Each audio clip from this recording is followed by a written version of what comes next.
औज़ु बिल्लाहि मिनश शैतानिर रजीम बिस्मिल्लाहिर रहमानिर रहीम अल्हम्दुलिल्लाहिल मलिकिल हक़्क़िल मुबीन वस्सलातु वस्सलामु अला हबीब इलाहिल आलमीन अबिल क़ासिम मुहम्मद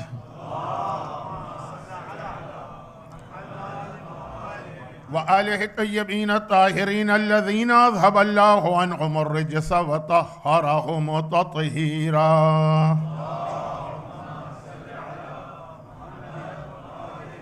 सय्यमा अलल इमामिल मुंतज़र अज्जलिल्लाहुम्मा लहुल फ़रज व लानतुल्लाहि अला अअदाइहिम अजमईन मिनल अज़ल इलल अबद। अम्मा बादु फ़क़द क़ालल्लाहु अज़्ज़ व जल्ल फ़ी किताबिहिल मुबीन बिस्मिल्लाहिर रहमानिर रहीम वमन यब्तग़ि ग़ैरल इस्लाम दीनन फ़लन युक़बल मिन्हु व हुवा फ़िल आख़िरति मिनल ख़ासिरीन। वक़ाल अल यौमा अकमलतु लकुम दीनकुम व अतममतु अलैकुम निअमती व रज़ीतु लकुमुल इस्लाम दीना।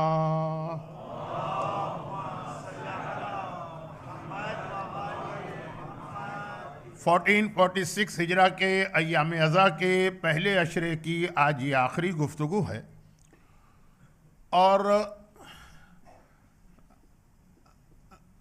जिस सब्जेक्ट के टॉपिक पे हमारी बात हो रही थी, खैर वो तो कंप्लीट तो कभी भी नहीं हो सकता है, लेकिन जितनी बातें मुझे बयान करना थी वो भी सब बयान नहीं हो सकी। फिर भी आज की आखिरी मजलिस में एक दो बहुत अहम पॉइंट्स की जानिब आपकी अटेंशन मुझे चाहिए, लेकिन उससे पहले मेरी भी एक ड्यूटी है। अभी प्रेसिडेंट साहब ने आप सबका शुक्रिया अदा किया, तो मेरी भी ड्यूटी है कि मैं शुक्रगुजार हूँ हुज्जत सेंटर की कमेटी या इंतज़ामिया का कि मुझे इस मिंबर से आप लोगों की खिदमत करने का और अज़ाए इमाम हुसैन में शिरकत का सवाब अता किया गया। लेकिन यहाँ पे मैं एक चीज़ को वाज़ेह कर दूँ, और वो ये है कि मैं चूँकि बहुत ज़्यादा अय्याम अज़ा में मसरूफ़ रहता हूँ, कई कई साल पहले मुझसे वादा लिया जाता। अच्छा, ये मैं अपने लिए नहीं कह रहा हूँ, ये मैं कह रहा हूँ देखिए आज़ादारी कितनी ज़्यादा फैल रही है कि इस वक्त मजालिस पढ़ने वाले कम हो गए हैं, मजलिसें बहुत ज़्यादा होने लगी। हम जैसे लोग भी जो तीसरे चौथे पाँचवें दर्जे में आते हैं, सी कैटेगरी या डी कैटेगरी, वो भी इतने ज़्यादा बिज़ी हो चुके हैं। जैसे अभी हम हज में देखते हैं, हज के अंदर हम क्या देखते हैं कि इंतहाई कंडम माल, बेकार माल, कचरा माल, जो कोई आम हालत में आधी कीमत पे लेने को तैयार न हो, लेकिन वो जो हज के 4-5 दिन होते हैं ना, वो एकदम से इतनी ज़्यादा डिमांड बढ़ जाती है कि उनको भी लोग डबल प्राइस के ऊपर लेते हैं। मैं तो अपनी एक मिसाल दे दूं, लिप्टन चाय। अब वहाँ अबू जूद, अबू कौस, जो लोग हज कर चुके हैं ना, दूर से देखें बिल्कुल लगता है कि लिप्टन है। आधी कीमत पे भी कोई नहीं लेता, लेकिन अरफात और मिना में डबल प्राइस पे बिक जाता है, इसलिए कि शॉर्टेज है, सप्लाई और डिमांड। तो जब हम जैसे एफ कैटेगरी की मजलिस पढ़ने वाले की इतनी मसरूफियत है, तो आप अंदाज़ा कर सकते हैं कि जो वाकई सही स्पीकर और ऑरेटर हैं, और ये है दुआए फातिमा ज़हरा, आज़ादारी बढ़ती रहेगी, कम नहीं होगी, चाहे कितना ही ज़्यादा प्रोपेगेंडा क्यों ना किया जाए और इसके ख़िलाफ़ कितने ही ज़्यादा कॉन्स्पिरेंसी और दूसरी प्लानिंग न की जाए। तो अब जो मैं बात कर रहा था वो ये कि उमूमन ये होता है कि मुझे इन्विटेशन देती है कोई और कमेटी, और जब मैं आता हूँ 4 साल बाद, 5 साल बाद, 6 साल के बाद, तो कोई और कमेटी होती। शुक्रिया इनका अदा करूँ कि उनका अदा करूँ? दोनों का अदा करूँ। मैं दोनों का अदा करूँगा, जिसने मुझे इनवाइट किया वो भी, और जिन्होंने इस साल मेरे लिए ये फैसिलिटी मुहैया की। अफ्रीकन खोजा जमात में एक बहुत सारी अच्छी बातों के साथ एक अच्छी बात ये भी कि जब कोई कमेटी कमिटमेंट ले लेती है तो आने वाली कोई भी कमेटी हो वो उसका ऑनर करती है।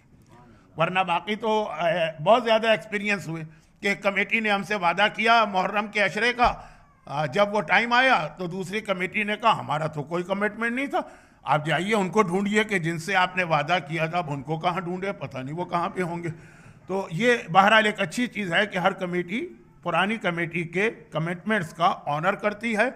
इस वजह से मैं आपके दरमियान आ गया, मुझे इसका सवाब मिला, तो मैं शुक्रगुजार हूँ उनका भी जिन्होंने इनवाइट किया, उनका भी कि जिन्होंने इस साल ये सारी फैसिलिटी प्रोवाइड की।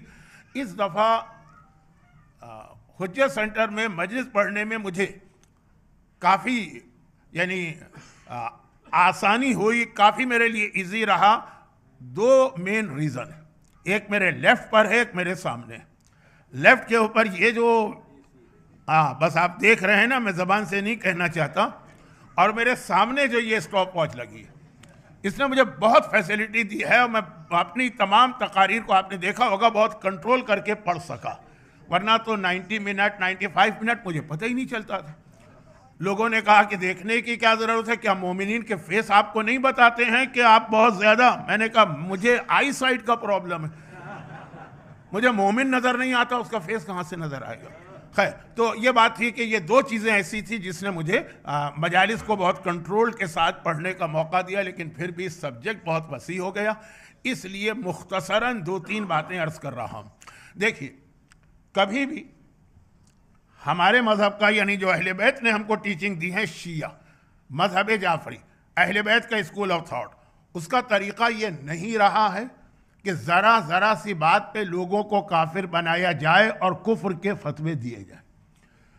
इंडिया और पाकिस्तान के जो लोग हैं, आपको ईस्ट अफ्रीका में तो नहीं मिला होगा ये माहौल उस वक्त, अब आजकल वहाँ भी है, लेकिन इंडिया और पाकिस्तान में जो बाकी स्कूल ऑफ थॉट हैं, ये दूसरे फ़िरक़े, उनके यहाँ लोगों को काफिर बनाना इतना ज़्यादा आसान हो गया, और रोज़ाना पता नहीं कितनी मरतबा वो पूरे इलाके को काफिर बना देते हैं। मसलन अगर तुमने अलम को देख लिया तो तुम काफिर हो गए। अच्छा, अब टर्म वो कोई और इस्तेमाल करते हैं कि अगर तुमने अलम देख लिया तो तुम्हारा निकाह टूट गया। अब ये निकाह टूटने का मतलब ही क्या होता है? निकाह नहीं, निकाह का मतलब है तुम काफिर हो गए। चुनाचे जब काफिर हो गए तो काफिर और मुसलमान तो एक रिश्ते में नहीं रह सकते। सबील का पानी पी लिया तो तुम काफिर हो गए। नजर की चीज़ तुमने इस्तेमाल कर ली तो तुम काफिर हो गए।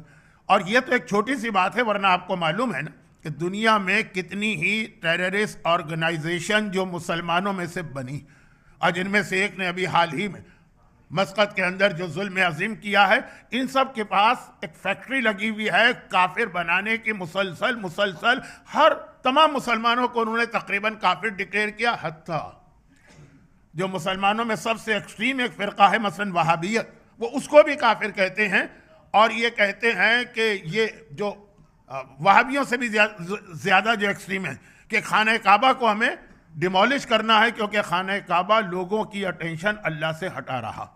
तो अब ये तो आम मुसलमानों का तरीक़ा है कि उनके यहाँ किसी को काफिर बनाना कोई मसला नहीं। इज़ा जाअ नस्रुल्लाहि वल फतह व रअयत अन्नास यदखुलून फी दीनिल्लाहि अफ़वाजा, लोग दीन खुदा में दाखिल होते हैं। आपको मालूम है ना, जब ये ज़माने बनु अब्बास में भी ये सिलसिला चला था फतवा साजी का, तो इस आयत को इस तरह पढ़ा जाता था, व रअयत अन्नास यखरुजून मिन दीनिल्लाहि अफ़वाजा, कि लोगों को दीन खुदा से निकाला जा रहा है, और एक एक दो करके नहीं, पूरी कम्युनिटी, पूरे इलाकों को। अहले बैत का तरीक़ाकार कभी भी नहीं रहा। चुनाचे हमारे यहाँ मराजे और मुज्तहिदीन जो अहले बैत को फॉलो करते, इस तरह से वो कुफ्र के फतवे नहीं देते। और जहाँ पर कोई खुली कुफ्र की बात भी कोई मुसलमान या मोमिन करे, कोई ऐसी बात भी करे, लेकिन ये चांस हो कि उसकी जो ओपिनियन है या जो उसकी वर्डिंग है, उसको उसके अंदर से कोई अच्छा पहलू निकाला जा सके। मसलन मौला का एक बहुत मशहूर वाक़या है, और ये हमारे यहाँ इज्तिहाद में जो है वो एज ए गाइडलाइन भी काम करता है कि हज़रत उमर के ज़माने में एक शख्स ने आकर, अच्छा अब ये स्टाइल जो है, ये वे ऑफ टॉकिंग जो है, ये इस्लाम इसको इतना अच्छा नहीं समझता, लेकिन कभी कभार इसकी ज़रूरत पड़ जाती है किसी चीज़ को बहुत ज़्यादा हाईलाइट करने के लिए। हज़रत उमर के ज़माने में एक आदमी आता है और आने के बाद 6 बातें कहता है। वो 6 बातें ऐसी हैं कि उसको सुन के आम मुसलमानों का खून खौल जाता है, गुस्सा आ जाता है और गिरफ्तार किया जाता है। और हुक्मरान भी कहते हैं कि हाँ, ये बातें तो ऐसी है कि इसको कत्ल करना है, काफिर हो गया। बहुत मशहूर वाक़या। उसने कहा कि मैं विटनेस बनता हूँ, गवाही देता हूँ, लेकिन मैंने देखा ही नहीं, बग़ैर देखे गवाही देता हूँ, और मैं बग़ैर ज़बा के खा लेता हूँ, और मैं बगैर वजू के नमाज पढ़ लेता हूँ, और मैं एक बेजान चीज को अपना इमाम मान लेता हूँ, और मैं फितने को दोस्त रखता हूँ, और मैं हक से भागता हूँ। कई तो सारे के सारे कुफर के अकायद एक चीज देख ही नहीं, गवाही दे रहे, नमाज पढ़ ले और बगैर वजू बगैर ज़बा के खा रहे हैं। अच्छा, अगर वो लंदन के 21st सेंचुरी में होते तो इतना ताज्जुब नहीं होता, लेकिन कहा उस वक्त के बगैर ज़बा के खा रहे, हक से भाग रहे हो, हक हक, फितने को दोस्त रख रहे हो, इसको कत्ल किया जाएगा। मौला को खबर मिली, मौला ने कहा ठहर जाओ मैं आ रहा हूँ। आए, मशहूर वाकया है ना, मैं तो टाइम बचा रहा हूँ तो बहुत शॉर्ट कर रहा हूँ। मौला आए, मौला ने आने के बाद का इसको छोड़ दो, रिलीज हिम। वाई, ये तो ऐसी बातें कह रहा है जो काफिर कहते हैं। काली जो वो कह रहा है वो सब ईमान है। फिर मौला ने बताया कि बगैर देखे ये कहता है गवाही दे रहा हूं, तो वो अशहदु अन ला इलाहा इल्लल्लाह, अल्लाह को किसने देखा? हर एक बगैर देखे गवाही देता है कि नहीं? ये जो कह रहा है कि बगैर ज़बा के खाता हूं, तो मछली का तो कोई ज़बिया नहीं होता है ना, उसकी गर्दन पे तो छुरी नहीं फेरी जाती है, बगैर ज़बा के खाता हूं। ये जो कह रहा है बगैर वजू के नमाज पढ़ता हूं, ये नमाज जनाजा के लिए वजू ज़रूरी नहीं।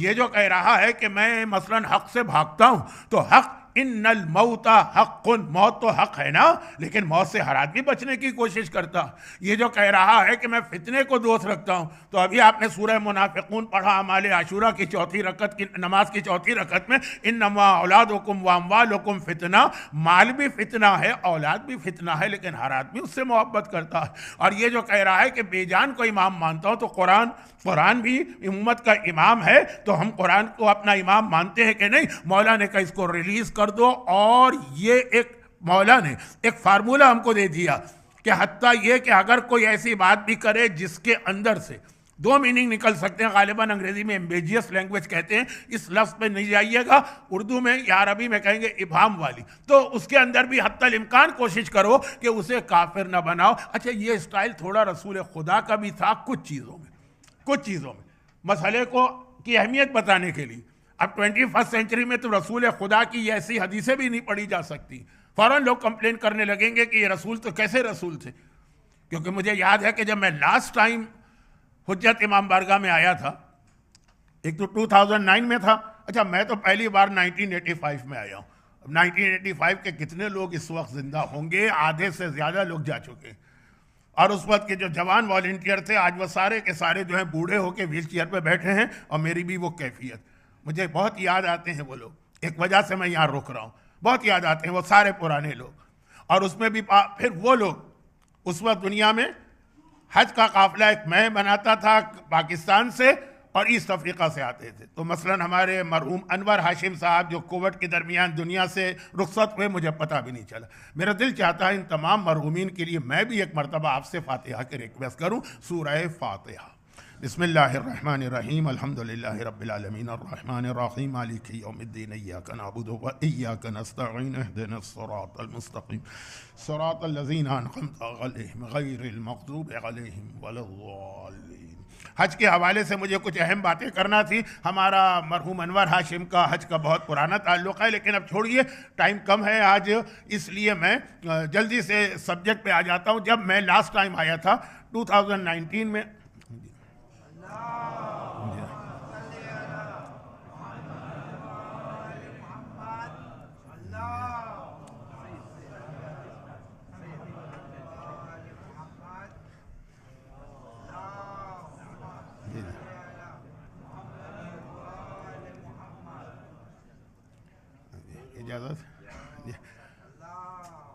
आप में से तो हर एक पहचानता है, तारुफ कराने की ज़रूरत नहीं है। तो बात हो रही थी कि उस वक्त एक वाक़या मैंने पढ़ा था, टाइम नहीं था, उसको एक्सप्लेन नहीं किया था, इसलिए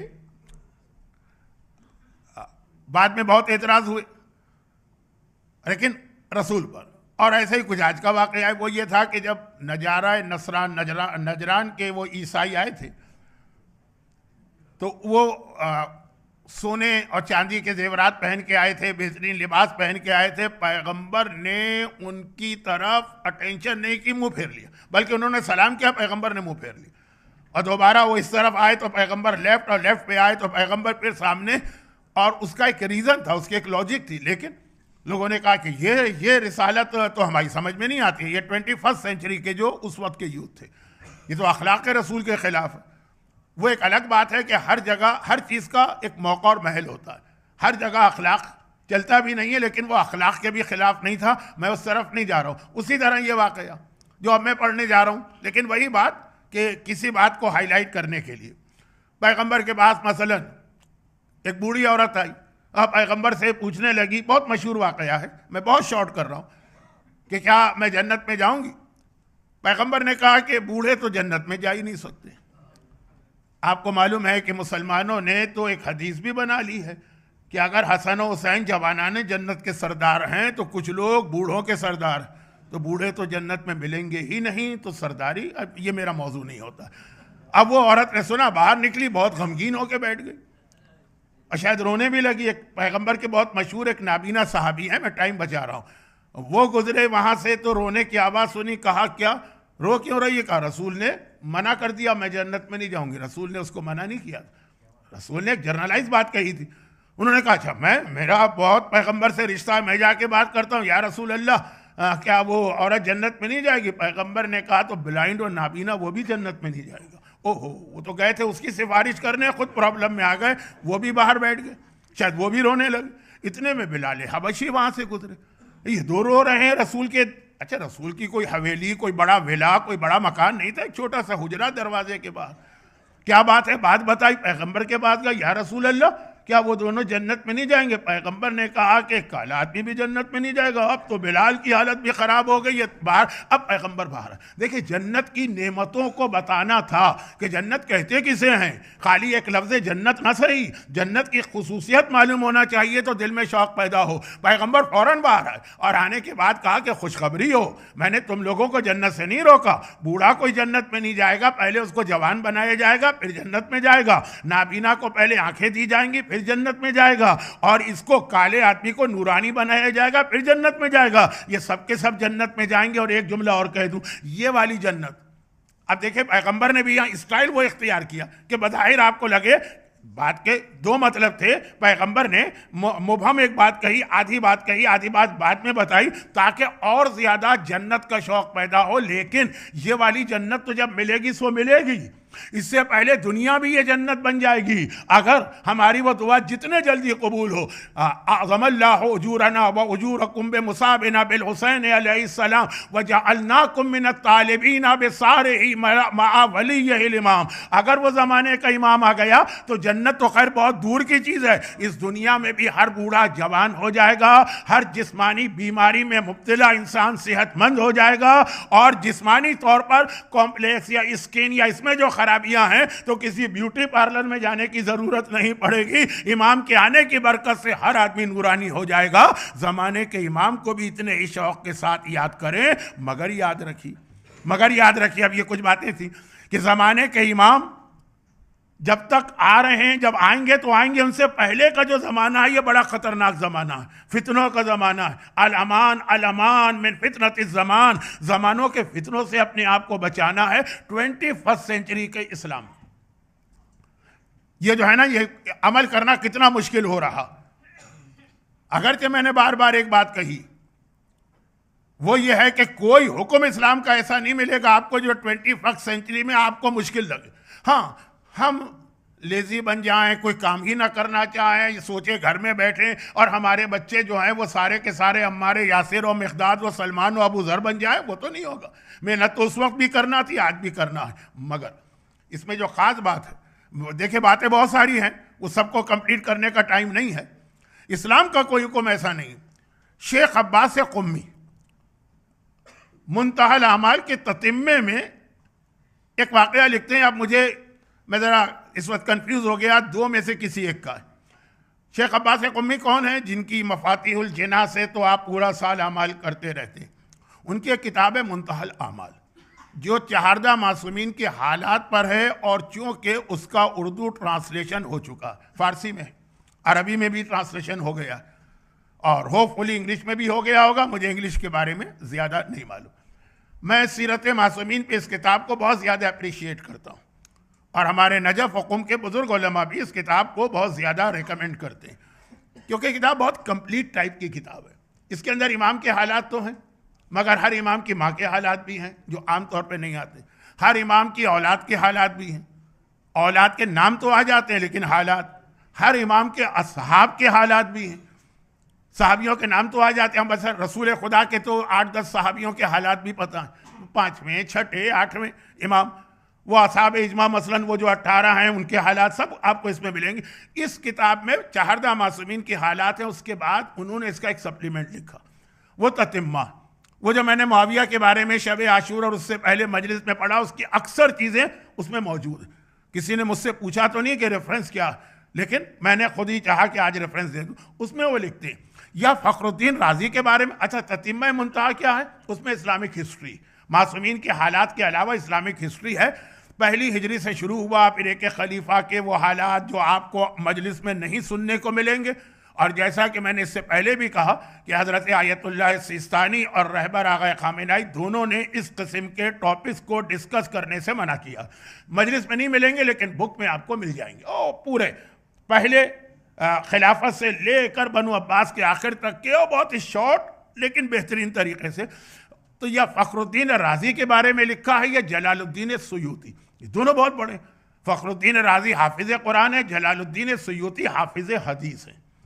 हाफिज कुरान तो आप जानते हैं जिसको पूरा कुरान याद, और हाफिज हदीस कहते हैं जिससे 1,00,000 हदीसें ज़बानी याद हो सिलसिला सनद के साथ। तो ये सुयूती, और मेरा जहाँ तक मेरा हाफिजा काम कर रहा है, ये सुयूती के बारे में लिखा कि वो गैर थे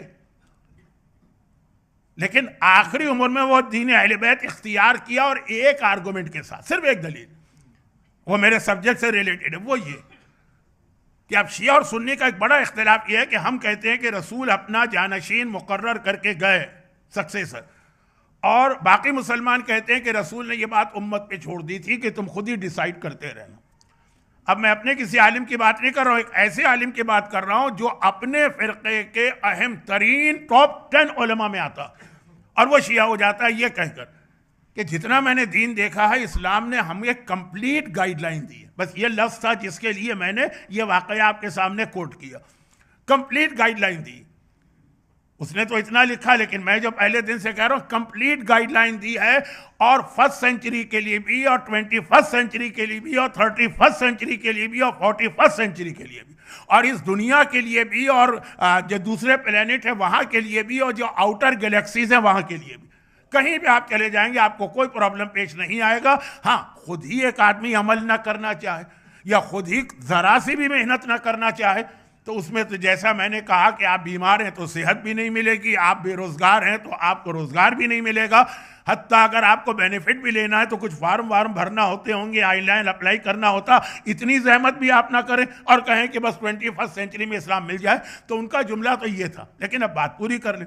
कहा कंप्लीट गाइडलाइन दी, और वह कंप्लीट की मिसाल में कह रहे हैं कि यहां तक इस्लाम हमको बताता कि मसलन जब तुम मस्जिद में जाओ तो तुम्हारे जो पग या पैर है ना, इनका सीक्वेंस क्या होना चाहिए जाते वक्त, और जब बाहर आओ तो उस वक्त सीक्वेंस क्या होना चाहिए, राइट फीट कब अंदर जाना, पहले जाना है, लेफ्ट कब बाहर आना है।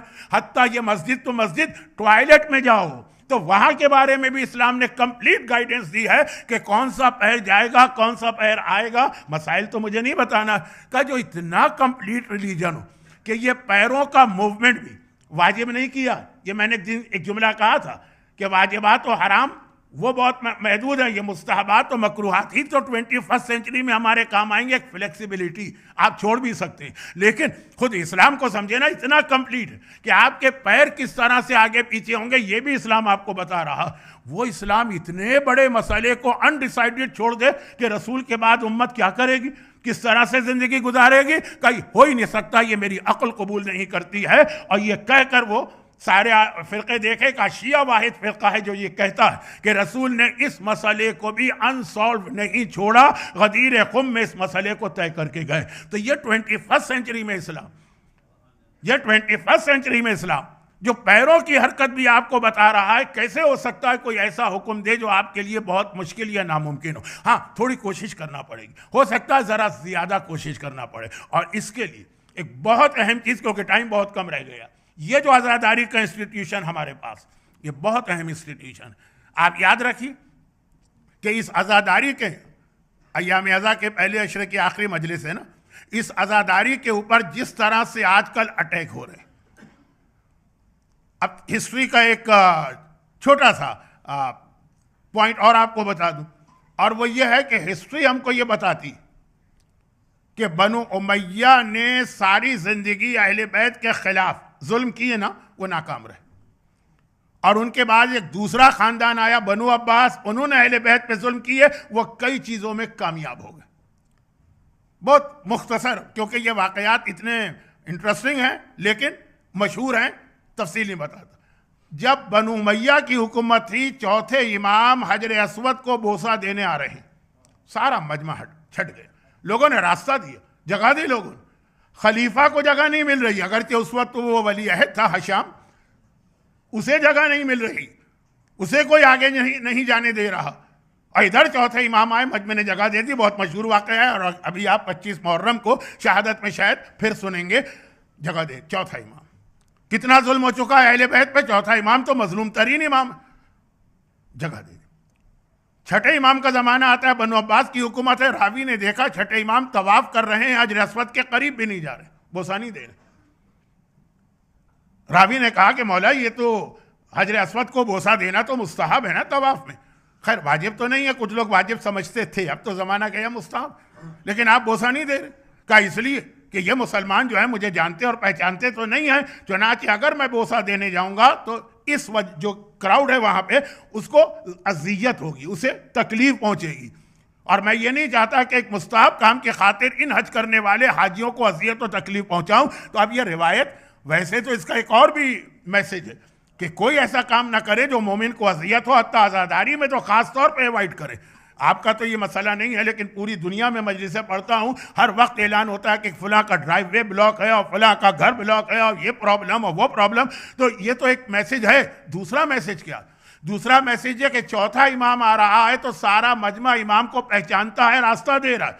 छठे इमाम आ रहे हैं तो कोई उनको नहीं पहचान रहा, क्योंकि ये बनु अब्बास का जमाना था। बनु अब्बास ने इस तरह से अहले बैत के खिलाफ वो प्लानिंग की और साजिश की, उनके वो पर्दा डाल दिया, उनको छुपा दिया, कहने लगे हम ही तो असली अहले बैत हैं। तो अब बनु अब्बास हमें कामयाब इस तरह नजर आए, फिर जरा सेंसिटिव इशू हो जाएगा कि वो बनु उमैया वो शियों को स्प्लिट नहीं कर सके, बनु अब्बास ने स्प्लिट कर दी, और शियों में ऐसे ऐसे फिरके बने जिनमें से कुछ आज भी मौजूद हैं, जिनको हम शश इमामी कहते हैं। क्यों? इसलिए कि बनु अब्बास बहरहाल थे तो इसी कुटुंब के, थे तो बनी हाशिम के, थे तो इसी फैमिली के। तो घर के अंदर का जो दुश्मन होता है ना, वो ज्यादा खतरनाक होता है, बाहर का दुश्मन इतना खतरनाक नहीं होता, जिसे हम मुख्तसर कहते हैं। कि वो जो अबू सुफियान ने मैसेज फिल्म के आखिर में एक जुमला कहा था ना कि हमने बदर में, ओहद में, खंदक में, हर जगह मुसलमानों से जंग किए, नाकाम रहे। अब क्या तरीका है? लेट्स ज्वाइन देम, अब इनके साथ शामिल हो जाओ, इनके दरमियान पेनिट्रेट करो, फिर ज्यादा नुकसान पहुंचा पाओगे। और आपने देखा करबला। तो ये जो एक तरीका है ना कि आज़ादारी और बहुत सारी चीजें, इस पे जो अटैक हो रहा है बाहर से जो हो रहा वो इतना कामयाब नहीं है, अब हमारे अंदर से ही अटैक हो रहा। और मैंने इस पूरे अशरे में कितनी मजलिसें पढ़ी हैं मरजइयत के बारे में, और हजरत आयतुल्लाह उज़्मा आग़ा सैयद अली हुसैनी सिस्तानी दामज़िल्लहुल आली के उस रोल के बारे में।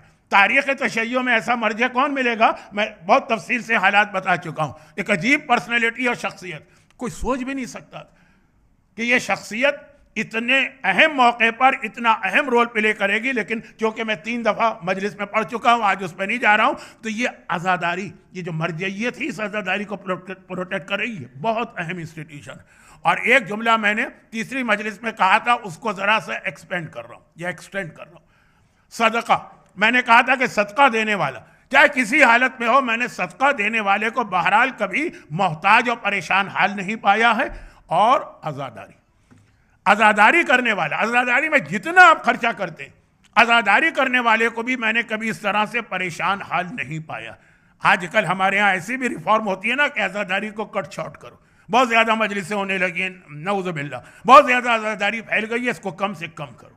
ये तो कहिए अल्हम्दुलिल्लाह इराक़ में सद्दाम के खात्मे के बाद ये जो 40 की वॉक होती है, ये मशी होती है, ये ज़ियारत पे लोग जाते हैं तो देखते हैं, इंस्पायर होके आते हैं, एनर्जी लेके आते हैं कि वाक़ई आज़ादारी जो है कैसी होनी चाहिए। लेकिन वक्त कम है तो मैं मुख्तलिफ इराक़ के बाहर के खुसूसन वेस्टर्न कंट्रीज़ में तो कभी कभी ये आवाज़ बुलंद होती है, बहुत ज़्यादा बुलंद होती है।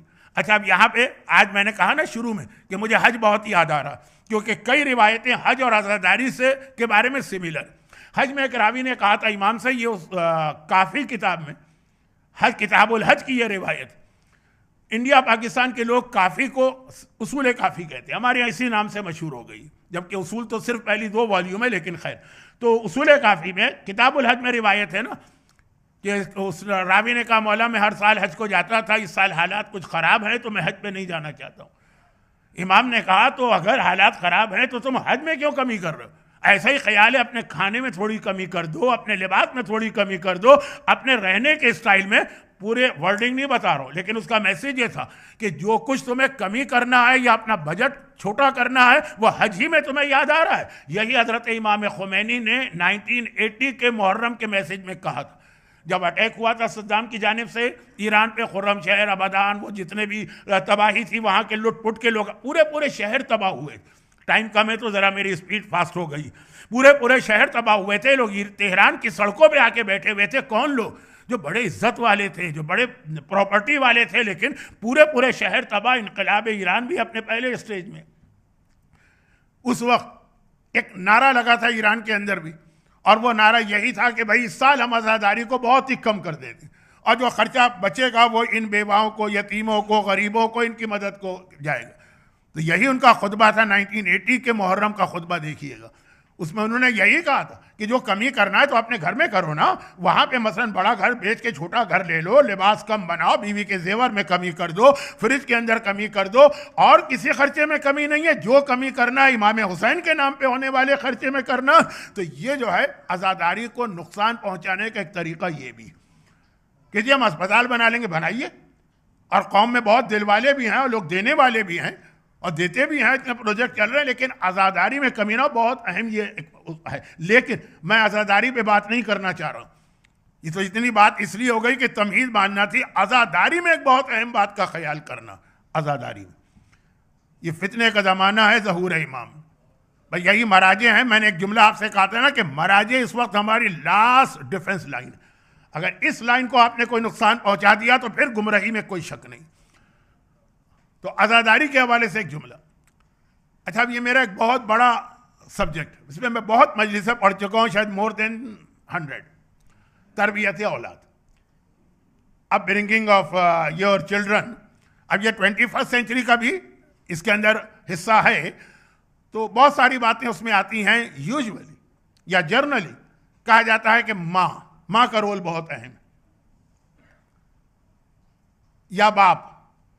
उसके फिर कुछ वाक़यात बताए जाते हैं, कुछ मराजे के हालात बताए जाते हैं, किसी मर्जे की माँ का वाक़या बताया जाता है। वो सब अपनी जगह अहम। लेकिन अगर आप आंखें खोल के खुद अपने माहौल को देखें, अहादीस को देखें, और फिर इस्लाम की अर्ली हिस्ट्री को देखें, तो बहुत ज़्यादा इंपॉर्टेंट रोल बाप से ज़्यादा, माँ से ज़्यादा। औलाद की तरबियत की बात कर रहा हूँ। हाँ, जो शफ़क़त, जो मोहब्बत माँ करती है, जिस तरह औलाद को पालती है, वो कोई नहीं कर सकता। लेकिन औलाद को दीनदार या रिलीजियस बनाना या औलाद को गुमराह करना, इसमें सबसे इंपॉर्टेंट रोल होता है टीचर का। टीचर वो टीचर जो है ना, वो माँ के सारे असर को ख़त्म कर देता है औलाद पर। वो बाप के सारे असर को ख़त्म कर देता है औलाद। क्योंकि उमूमन बच्चा जो है ना टीचर के पास उस एज में जाता है जब बिल्कुल ना समझ भी नहीं होता, बहुत ज़्यादा मैच्योर भी नहीं होता। और मैं एक छोटी सी बात, यानी इस बात की एक एग्जाम्पल देने से पहले लफ्ज़ टीचर को पहले हाईलाइट कर दूँ। टीचर किसे कहते हैं? नबी टीचर, युअल्लिमुहुमुल किताब वल हिकमा। इमाम टीचर, ये असल टीचिंग तो यहाँ से शुरू होती। इसीलिए शर्त यह है कि नबी को भी मासूम होना है, इमाम को भी मासूम होना है। बाप का मासूम होना ज़रूरी नहीं, हम में से कितनों के बाप मासूम है।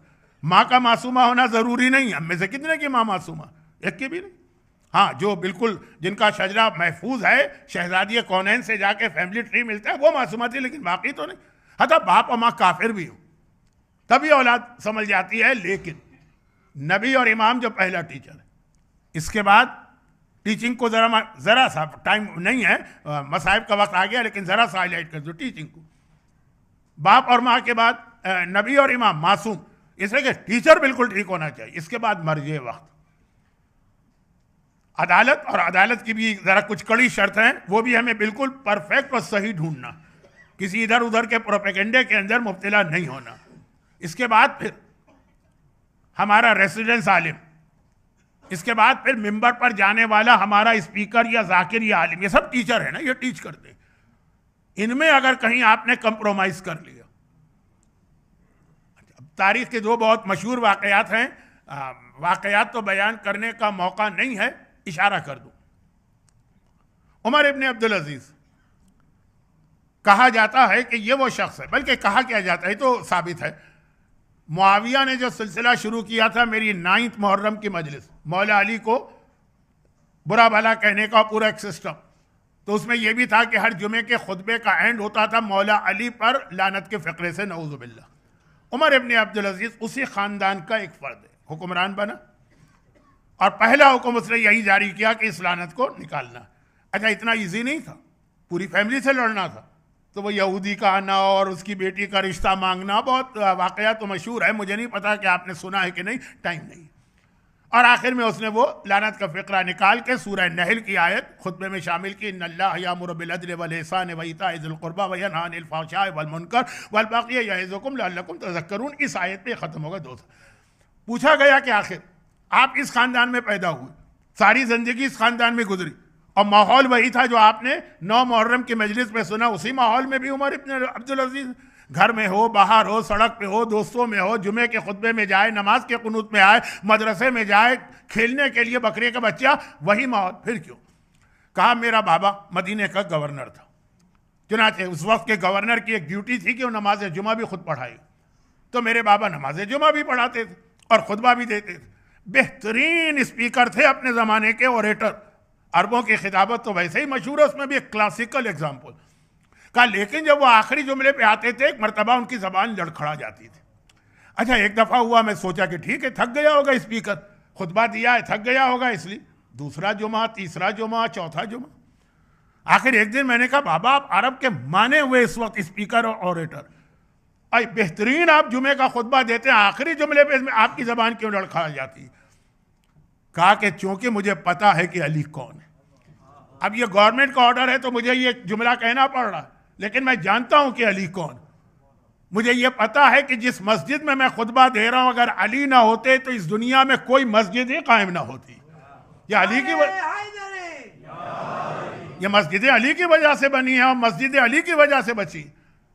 मैं किस दिल से वो कहूं, लेकिन ऑर्डर है ऑर्डर। और गवर्नरी तो ऐसी चीज है कि हमारे साथ भी पहुंच गया करबला में। अब एज ए फादर नसीहत नहीं है, एज ए टीचर जुमे का खुतबा जो दे रहा, इससे ज्यादा एग्जाम्पल बहुत ही वाज़ेह इस वक्त अय्याम अज़ा के लिए परफेक्ट एग्जाम्पल। यजीद जैसे बदतरीन इंसान का अपना बेटा वो कितना बेहतरीन निकला। यजीद का बेटा, यजीद का, अगर आप वो सारी चीजें जमा कर लें जो तरबियत औलाद में आपको एडवाइस दी जाती है कि ये करें, ये पॉजिटिव चीजें लेकर आइए, उनमें से कोई चीज भी यजीद के घर में नहीं थी। यजीद का अपना बेटा यजीद बाप, इस बेटे की, अच्छा बेटे का नाम भी मुआविया है। बहुत से लोग अपने बेटों का नाम अपने बाप के नाम पे रखते हैं, यानी दादा का नाम पोते को मुआविया। उसको क्या चीज मिली होगी? ना बाप अच्छा मिला, ना माँ अच्छी मिली, ना माहौल अच्छा मिला, न यजीद के महल में नमाज होगी, न यजीद के महल में खौफ खुदा होगा। क्या होगा? वहां शराब होगी, वहां जिना होगा, वहां गिना होगा, वहां हर हराम चीज होगी। उसके बावजूद इतना बेहतरीन वो बेटा निकला कि हम में से बहुत से लोग उसकी तरह का जिहाद नहीं कर सकते। थोड़ा सा खुम्स देना होता है ना, मर्जे वक्त को कितने सारे बहाने बनाए जाते हैं, और मजबूरी में अगर कभी देना पड़े ना तो हर आदमी अपना एक प्रोजेक्ट लेके मर्जे के पास पहुंच जाता है, जितना दिया है इससे डबल वापस चाहिए। अब वो एक्सक्यूजेज वगैरह, क्योंकि टाइम नहीं है कि मैं तफसील में जाऊं, लेकिन खुलासा यह है कि खुम्स क्या है, मर्जे का माल कोई थोड़ी है, ये तो शहजादी का हक है, जब वाजिब हो जाता है तब की बात हो रही है। तो अब मसला यह है कि यजीद के बेटे ने हुकूमत को ठुकरा दिया, मुझे ये हुकूमत नहीं चाहिए। हुकूमत एक सूबे की गवर्नरी के लिए हमारे साथ जैसे आदमी ने इतना बड़ा गुनाह किया और पूरे इस्लामी दुनिया की हुकूमत को ठुकरा दिया कि नहीं चाहिए, क्योंकि ये ना हक मेरे बाप का है ना मेरे दादा का था, ये अहले बैत का हक। वो पूरा खुतबा पढ़ने का टाइम नहीं रहा। लेकिन अगर वो इतना ही मोमिन था भी तो एक पॉलिसी वो और इख्तियार कर सकता था। वो ये कि अपने घर में बैठ के अपने खानदान वालों से अच्छा, बाद में खानदान वालों ने इसको जहर दे के शहीद कर दिया कि तुमने ओपनली पब्लिक के अंदर हमको जलील कर दिया है। तो देखिए एक पॉलिसी ये भी तो थी ना, जो आजकल कहा जा रहा है कि गजा में कुछ भी हो रहा, कुछ ना बोलो, बहुत हुआ तो अपने घर में बैठ के मसलन थोड़ा दिल में, अच्छा वो दिल में भी कहते नहीं करो, वो सब दुश्मनाने अहले बैत है। अब ये कितना इस पे बोलूं, तो खुलासा ये कि ये आदमी ये भी कर सकता कि अगर उसको ये मालूम था कि हक क्या है बातिल क्या है, घर में बैठ के कह देता खानदान वालों से कि किसी और को हुक्मरान बना लो, मुझे नहीं लेना। नहीं, उसे पता कि जब हक तुम्हें मालूम है तो पब्लिक में आकर ओपनली हक को बताना पड़ेगा। चुनाचे उसने पूरे फैमिली, और फैमिली कौन, बनु मैया की फैमिली, जिस पर अभी आपने जियारत आशूरा में लानत की है, कातिबा, पूरी फैमिली पर, उस पूरी फैमिली को जलील कर दिया ना। जब उसने मिंबर में मस्जिद के मिंबर पे आके उस दिन खुतबा दिया जिस दिन लोग इसकी बैयत करने आए थे, यानी मैक्सिमम क्राउड था उस दिन। घर में बैठ के उसने नहीं कहा कि वो जुल्म हुआ है तो मैं जुल्म को कंडेम करता हूं लेकिन पब्लिक में नहीं जाऊंगा। इतना करेज और हौसला हम में से कितने लोगों का है। मगर अब सवाल ये कि आखिर इतने बुरे बाप, इतनी बुरी माँ, इतने बुरे माहौल, इतनी बुरी ग़िज़ा, इतना बुरा जो वाजिबात और हराम का मजाक उड़ाना, जो यजीद भरे दरबार में वाजिबात का मजाक उड़ाए कि अगर दीन मोहम्मद में शराब हराम है तो जाओ दीन ईसा पे जाके शराब पी लो।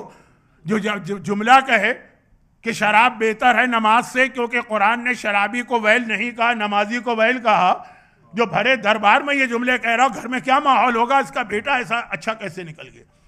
खानदान वालों ने फिर इन्वेस्टिगेशन की और ट्रेस कर लिया कि खराबी कहां से आई है, और क्या ट्रेस किया, इसका टीचर मुहिब्बे अहले बैत था। यजीद की जानिब से एक ब्लंडर हो गया, और वो ये हो गया कि उसने बच्चे का टीचर तो रखा लेकिन ये चेक नहीं किया कि कैसा टीचर है, क्योंकि उसको वो शराब के नशे में, गिना के नशे में, बंदर और रीछ का तमाशे के नशे में चूर रहता था। उसको क्या परवाह मेरा बेटा कहां जा रहा है, कहां आ रहा है। जैसे बहुत से मोमिनीन भी औलाद से गाफिल होते हैं ना, तो उसका बेटा मुहिब्बे अहले बैत, उसने इस तरह से यजीद के बेटे को मुहिब्बे अहले बैत बनाया। बाद में खानदान वालों को पता चल गया कि ये सारी खराबी इस टीचर की है, उसको शहीद कर दिया, उसको भी शहीद किया। लेकिन हमारे सामने दुश्मनान अहले बैत में से दो कितनी बड़ी मिसालें हिस्ट्री में, खासतौर पर मैं यजीद के बेटे की मिसाल को तो बहुत ही बड़ी मिसाल कहता हूं कि एक टीचर, तो ये टीचर है ना, नबी और इमाम इस वक्त डायरेक्ट हमारे पास नहीं, हमारे पास मर्जे। अल्लाह हजरत आयतुल्लाह सीसानी को तूल उम्र अता करे। मैंने बार बार कहा कि इस वक्त उनका वजूद एक बहुत गनीमत वजूद है। दुश्मन तो पता नहीं क्या क्या साजिशें बना के बैठे कि इनके बाद हमको क्या करना है। मर्जे के बाद फिर आपका कॉन्टेक्ट टीचिंग के हवाले से किससे, देखिए जो आपको सेकुलर सब्जेक्ट पढ़ा रहे हैं वो सेकुलर हो सकते हैं, लेकिन जिनसे आप दीन ले रहे हैं, मेंबर पे आने वाले खतीब को भी बहुत एहतियात से चेक करना है, हर एक को आने की इजाज़त नहीं मिलनी चाहिए। जुमे का खुतबा देने वाले को भी बहुत एहतियात से चेक करना है, और जो संडे स्कूल के अंदर टीचर होते हैं उनके बारे में भी मालूम करना है। बनु अब्बास की पॉलिसी आजकल चल रही है कि शियों के दरमियान पेनिट्रेट हो जाओ, चुनांचे हमारे मिंबरों पे भी ऐसे लोग आ रहे हैं, सब नहीं, हमारी मस्जिदों में भी ऐसे लोग आ रहे हैं, हमारे संडे स्कूल्स में भी ऐसे लोग आ रहे हैं। अब ये कम से कम इतनी जिम्मेदारी मोमिनीन की है, इतना अवेयरनेस। करबला के वाक़ये का सबसे बड़ा मकसद ये था लोगों में अवेयरनेस पैदा की जाए। हुसैन इसलिए नहीं गए थे करबला में कि यजीद का खात्मा करूंगा, हुसैन को भी मालूम है कि नहीं, और एक यजीद का खात्मा होने से काम नहीं बनेगा, बाद में भी यजीद आते रहेंगे। अवेयरनेस, लोगों को यह पता चल जाए कि यजीदियत किसे कहते हैं, ताकि ये यजीद जो आज है ये भी वासिल जहन्नम हो, क़यामत तक के लिए काबिल लानत हो, और इसके बाद वाला भी यजीद, चाहे वो मरवान बन के आए, चाहे वो वलीद बन के आए, चाहे वो हशाम बन के आए, चाहे वो मंसूर बन के आए, चाहे वो हारून बन के आए, चाहे वो मामून बन के आए, चाहे वो शाह ईरान बन के आए, चाहे वो सद्दाम बन के आए, कौम में अवेयरनेस हो, पहचान ले वो। तो ये पहचान शुरू करें अपने स्टेज से, अपने लेवल से, अपनी कम्युनिटी, इसके बाद इससे वाइडर, इसके बाद इससे वाइडर। हुसैन का मकसद ये अवेयरनेस था, और ये अवेयरनेस के लिए हुसैन अकेले काफी नहीं थे, इसमें ज़ैनब कुबरा का रोल जरूरी था। हुसैन करबला में है, लेकिन अवेयरनेस तो पहचाना है कूफे में भी ना, बल्कि वहां तो ज्यादा यजीदी। यह अवेयरनेस पहुंचाना है ना शाम में भी। तो ये एक ही जिहाद चल रहा है, लोगों को अवेयर कर दो बस। जब ज़ैनब कुबरा शाम से आज़ाद होकर वापस आई तो क्या यजीद मारा जा चुका था? नहीं, यजीद था उस वक्त। ज़ैनब कुबरा ने शाम में जिहाद इसलिए किया ही नहीं था कि यजीद को मारना। अवेयर, मुसलमानों को नींद से बेदार करना, उनको पता चले हक क्या है, बातिल क्या है, यजीद किसे कहते हैं, दीन हक क्या, ये बस ये मिशन पूरा हो गया। ज़ैनब वापस आ गई। लेकिन वो तो वापसी की बात है। ज़ैनब जो गई, हमारे यहाँ आमतौर पर आज ज़ियारत की मजलिस होती है, तो जो ज़ियारत होती है तो उसमें हमारा अपना एक कल्चर और एक तरीक़ा है कि मरने वाले को याद करते हैं, उसके लिए फातिहा करते हैं, दस्तरखान पे खाने की कुछ चीज़ें रखते हैं, पानी रखते हैं। हाय ज़ैनब कुबरा किस तरह से अपने लुटे घर को इस वक्त याद किया हो। ज़रा सोचिए, ये दिन भी आना था कि अबू सुफियान और हिंदा का पोता और उसका नुमाइंदा कभी शाम कभी कूफे के तख्त पर बेहयाई से बैठा हो, और मोहम्मद की नवासियां अली और फातिमा की बेटियां इस अंदाज से बेमकना चादर के कैदी बना के उसके सामने लाई गई। 11 मुहर्रम अहले बैत का लुटा काफिला कूफा पहुंच गया। कूफे में जो थोड़े बहुत मोमिन थे, उस वक्त हर एक की एक ही दुआ थी कि या तो अल्लाह हमें अंधा कर दे या जमीन फटे और इस जमीन के अंदर समा जाए, ये मंजर हमें देखने को ना मिले।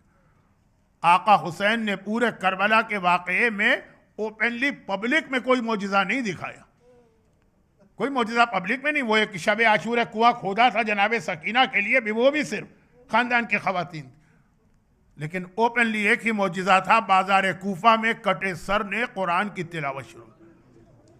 ये वो मौजिज़ा था ना कि जितने लोग बाजार में हैं सब वो ये मंजर देख रहे हैं। तो अब मेरा एक सवाल ये होता है कि आका हुसैन से कि मौला, हम तो समझ रहे थे कि करबला के जिहाद में आपको मौजिज़ा दिखाने की इजाज़त ही नहीं है परवरदिगार की तरफ से, तो आप तो मौजिज़ा दिखा रहे। और अगर आका कहें कि नहीं एक मौजिज़े की इजाज़त है, तो मौला ये मौजिज़ा तो उस वक्त दिखाना चाहिए था ना जब अब्बास के बाजू कट रहे थे। अगर एक मौजिज़े की इजाज़त थी तो उस वक्त दिखाते जब 18 साल के अकबर के कलेजे में बर्छी का फल उतर रहा। अरे ये मौजिज़ा उस वक्त दिखाते जब अली असगर के नन्हे से गले में हर मुला का 3 भाल का तीर पेवस्त हो रहा था। मौला मौजिज़ा दिखाया तो बाजार कूफा में। मौला ने कहा सुनो, अब्बास के बाजू कलम होना मेरे लिए छोटा इम्तिहान है, अकबर के कलेजे की बर्छी छोटा इम्तिहान है, असगर का छिदा गला छोटा इम्तिहान है, लेकिन ज़ैनब का बेमकना चादर के बाजारों में पहुंच जाना ये वो इम्तिहान है कि अल्लाह की तरफ से इजाज़त है, इसलिए हुसैन बर्दाश्त न कर सका।